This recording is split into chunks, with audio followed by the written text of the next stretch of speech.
بسم اللہ الرحمن الرحیم۔ قسط نمبر 9۔ سلطانہ بیگم کفریہ کلمات پڑھنے میں مصروف تھی۔ جب انہیں محسوس ہوا کہ کوئی انہیں گھور رہا ہے، انہوں نے سامنے دیکھا، دور ہی ایک عورت کھڑی تھی۔ بال اس کے منہ پر تھے تو شکل نہیں دکھی۔ وہ پھر سے پڑھائی میں لگ گئی جب انہیں کسی نے زور سے پکارا، سلطانہ۔ سلطانہ بیگم نے چونک کر سامنے دیکھا۔ وہ عورت اب بھی کھڑی سلطانہ بیگم کو دیکھ رہی تھی۔ سلطانہ بیگم کی نظر جب اس کے پاؤں پر پڑی تو ان کو اپنی روح جسم سے نکلتی ہوئی محسوس ہوئی۔ اس کے پاؤں الٹے تھے۔ سلطانہ بیگم نے جلدی سے پڑھائی شروع کر دی۔ آہستہ آہستہ ان کے ارد گرد خوفناک مخلوق نمودار ہونا شروع ہو گئی۔ وہیں ایک طرف سے انہیں فقیرہ اور کچھ لوگ آتے دکھائی دیے تو وہ کچھ پرسکون ہوئی تھی، کیونکہ ان کا عمل اب اختتام کو تھا۔ علی کو جب ہوش آیا، اس نے خود کو بندھا ہوا زمین پر پڑا پایا۔ وہ سب کچھ سمجھنے کی کوشش کر رہا تھا۔ اس کے خواص جیسے ہی بحال ہوئے، 1 منٹ لگا تھا اسے سب کچھ یاد آنے میں۔ اس کا پاؤں زنجیر سے باندھ کر پیڑ سے زنجیر کا دوسرا سرا بندھا تھا۔ اس نے آس پاس نظر دوڑائی۔ تھوڑی دوری پر ایک بڑا پتھر دیکھا، مگر وہ اس کی پہنچ سے تھوڑا دور تھا۔ وہ تیزی سے اس پتھر کی طرف لپکا اور پاس پر ڈنڈے کی مدد سے پاس گھسیٹنے لگا۔ اریج جائے نماز پر بیٹھی مسلسل تسبیح پڑھ رہی تھی، مگر اب اسے نیند آنے لگی تھی۔ جب اسے اپنے آس پاس بہت سارے لوگ سر پر کفن بندھے کھڑے دکھے، اریج اپنی آنکھیں میچ گئی اور آیت الکرسی کا ورد کرنے لگی۔ تھوڑی دیر بعد اس نے آنکھیں کھولیں تو آس پاس کوئی نہ دکھا۔ بے ساختہ اس نے اللہ کا شکر ادا کیا۔ اریج میں آ گیا، باہر آ جاؤ۔ صحن سے علی کی آواز آئی تو اریج کی خوشی کی انتہا نہ رہی۔ اس نے گھڑی کی طرف دیکھا جو اس وقت صبح کے 4 بجا رہی تھی۔ اریج سکھ کا سانس لے کر اٹھ کھڑی ہوئی، جائے نماز طے کر کے دوپٹہ کھولتے ہوئے باہر گئی، جہاں علی صحن میں لگے پیڑ کے پاس کھڑا تھا۔ وہ اس کے پاس جاتے ہوئے دوپٹہ سر سے ہٹاتی آگے بڑھ گئی۔ علی یہاں کیوں کھڑے ہیں اور امی کہاں ہے؟ اریج بازو سینے پر باندھ کر سوال کرنے لگی۔ کہتے ہیں نا، جب کچھ ہونا ہو تو کوئی اسے نہیں ٹال سکتا۔ جب اچانک سے علی کی شکل کسی خوفناک مخلوق میں تبدیل ہو گئی، اریج نے صحن میں لگی گھڑی کی طرف دیکھا جو رات کے 2:30 بجا رہی تھی۔ اریج کو اب اپنی غلطی کا احساس ہوا تھا، مگر اب بہت دیر ہو چکی تھی۔ سلطانہ بیگم کے پاس فقیرہ نے آ کر اسے چاروں طرف سے گھیر لیا۔ ہا ہا ہا، بلی چڑھانے کا انتظام کرو بھائی، فقیرہ نے مزے سے اپنے چیلوں سے کہا۔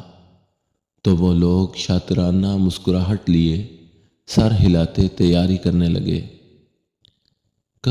کس کی بلی؟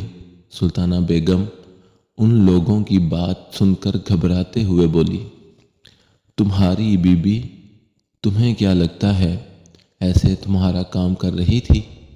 فقیرہ ہنس کر بولی، کیا مطلب؟ میں سمجھی نہیں۔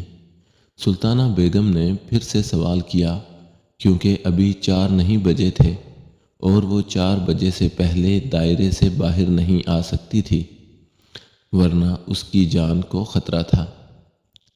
ورنہ وہ بھاگ جاتی، اور اگر باہر نہ آتی تو وہ لوگ انہیں بلی چڑھا دیتے۔ ان کو اب اپنے آس پاس خوف کی گھنٹیاں بجتی محسوس ہو رہی تھیں۔ ماضی: حلیمہ، کوئی ایسی عورت بتاؤ جو چاند کی 14 تاریخ کو پیدا ہوئی ہو تو تمہاری سوتن 2 دن میں مر جائے گی اور تمہارا شوہر تمہارا دیوانہ ہو جائے گا۔ بی بی جی، ویسے تو میں کسی کو نہیں جانتی، مگر ایک بے وقوف ہے۔ اگر آپ پتہ کر لیں کہ وہ چاند کی 14 کو ہوئی ہے تو میں اس بے وقوف کو پھنسا لاؤں گی۔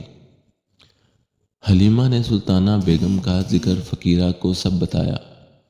پھر فقیرہ نے کچھ کفریہ کلمات پڑھتے ہوئے آنکھیں بند کر لیں۔ پھر کچھ دیر بعد آنکھیں کھول کر شاطرانہ مسکراہٹ چہرے پر سجائی تھی۔ ٹھیک ہے، کتنا وقت لگے گا؟ فقیرہ بولی۔ جی بس اس کو اپنی سوتن کے انتقال سے یقین دلانا ہے۔ ٹھیک ہے، ہو جائے گا، فقیرہ بی بی نے کہا تو حلیمہ بیگم فقیرہ کے آستانے سے نکلتی چلی گئی۔ اب آئے گا مزہ، مجھے کسی سخت جادو کرنے والے کی بلی چڑھانی ہے، جو چاند کی 14 کو پیدا ہوا ہو، اس سے سخت عمل کروا کر اس کی بلی چاند گرہن پر چڑھا دیں گے، پھر میری طاقتیں بڑھ جائیں گی۔ ہا ہا ہا ہا ہا۔ فقیرہ اپنی چیلی سے اتنا کہتی زور زور سے ہنسنے لگی۔ اور تمہاری سوتن کے ساتھ تمہاری بن رہی ہے نا؟ سلطانہ بیگم نے حلیمہ بیگم سے کہا، جو اس وقت سلطانہ بیگم کے گھر آئی تھی۔ کبھی نہ بناؤ، ایک ہیں، ان سے بات کری ہے، 3 دن میں مر جائے گی۔ حلیمہ بیگم رازدانہ انداز میں بولی۔ مزید کچھ بولتی مگر عریج کو آتا دیکھ کر خاموش ہو گئی، جو ہاتھ میں ریفریشمنٹ لے کر آ رہی تھی۔ عریج ریفریشمنٹ رکھ کر گئی تو سلطانہ بیگم کے چہرے پر ناگوار تاثرات نمایاں ہوئے، جو حلیمہ بیگم نے بخوبی نوٹ کر لیے۔ یہ تمہیں نہیں پسند کیا؟ حلیمہ بیگم نے کھریدا۔ ہاں بس مجبوری میں جھیل رہی ہوں، میرا بیٹا بیچ میں نہ ہوتا تو گلا دبا دیتی اس کا۔ سلطانہ بیگم غصہ ضبط کرتے ہوئے بولی، تو تم بی بی کے پاس جاؤ، بغیر کسی کو پتہ لگے تمہارا کام ہو جائے گا۔ حلیمہ نے پتہ پھینکا۔ کیا سچ میں ہو جائے گا؟ سلطانہ بیگم خوشگوار لہجے میں بولی۔ ہاں کیوں نہیں، حلیمہ بیگم نے چائے کا گھونٹ بھرتے ہوئے بولا۔ پہلے تمہارا کام ہو، 3 دن میں پھر جاؤں گی، سلطانہ بیگم نے کہا تو حلیمہ بیگم سر کو خم دے کر خوش ہوتی چائے پینے لگی۔ حال علی بہت محنت کے بعد اس پتھر کو قریب کرنے میں کامیاب ہو گیا تھا، مگر سر سے نکلتے خون کی وجہ سے اسے کمزوری محسوس ہو رہی تھی۔ اسے اپنا سر چکراتا محسوس ہوا، مگر اس وقت پرواہ کسے تھی؟ وہ ہر چیز سے بے نیاز اس زنجیر کو توڑنے میں لگا تھا، جو کہ خوش قسمتی سے 3 چوٹوں میں ہی ٹوٹ گئی تھی۔ اسے لگا تھا اس کی ماں کے علاوہ سب لوگ محفوظ ہیں، مگر یہ اس کی خام خیالی تھی۔ وہ تیزی سے اٹھ کھڑا ہوا اور قبرستان کی طرف جانے لگا۔ رکو برہودار، تم مقابلہ نہیں کر سکتے اکیلے، پیچھے سے آتی شکیل صاحب کی آواز پر علی نے گھوم کر دیکھا۔ وہ نورانی چہرے والے بزرگ دور کھڑے مسکرا رہے تھے۔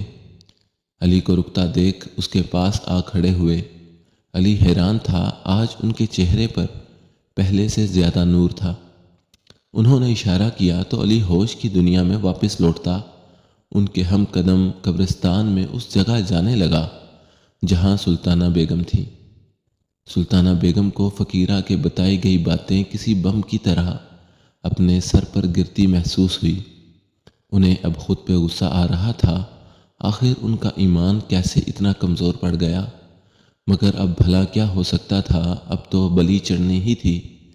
سلطانہ بیگم کو اب اللہ تعالیٰ یاد آئے تھے۔ صحیح کہتے ہیں، انسان بہت خود غرض مخلوق ہے۔ پیدا تو اللہ نے اس لیے کیا ہے کہ اللہ کی عبادت کی جائے، مگر انسان کیا کرتا ہے؟ اپنے رب سے تب دور ہو جاتا ہے جب اسے سب کچھ نوازا جاتا ہے، اور مشکلاتیں ہی وہ اللہ کے حضور پیش ہو جاتا ہے۔ اور اللہ اتنا رحمان ہے کہ انسان کی آنکھ سے گرے ایک آنسو پر ہی اسے معاف کر دیتا ہے۔ جاری ہے۔